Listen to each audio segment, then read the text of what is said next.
मुंबई तक brought you by Badekar group.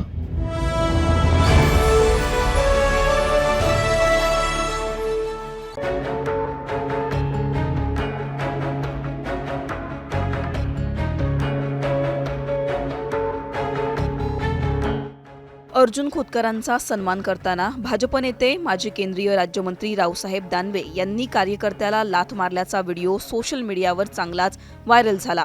Video viral झाल्यावर कार्यकर्त्याला लाथ मारल्याने दानवे यांच्यावर सर्व स्तरातून टीका सुद्धा झाली।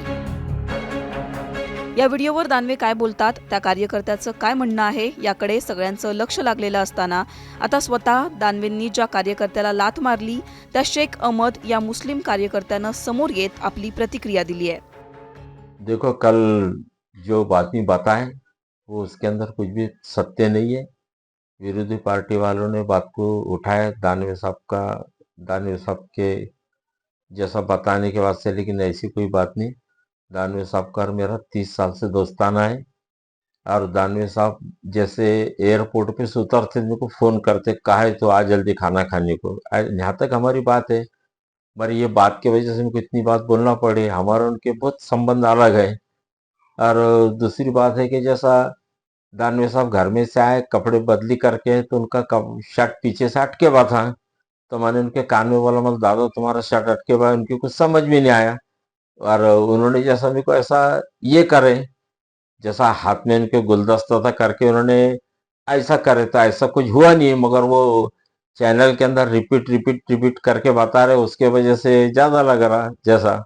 ऐसी कोई बात नहीं। और वो विरोधी वालों को कुछ ना कुछ बहाने लगते, दिन भर उनके बारे में लोग कुछ ना कुछ विषय निकालते ही रहते। इलेक्शन का पीरियड है, अभी अपनी पहली बात में नहीं, इससे पहले कई बार उनके कुछ भी बात में निकालते रहते। ऐसा कोई सत्य नहीं बात के अंदर, बातमी के अंदर। दानवे साहब के विरोधक दिन भर उनके बातमियां के से फिरते रहते, नया कॉमेडी कहानी। और दानवे साहब ऐसा मेरे को क्यों करेंगे? मेरे उनके ऐसे घरगुती संबंध है। अब विरोधी वाले कुछ भी बात करते रहते, इसमें कोई सत्य नहीं। ऐसी बोल के मैं मेरी प्रतिक्रिया देना चाहता हूँ।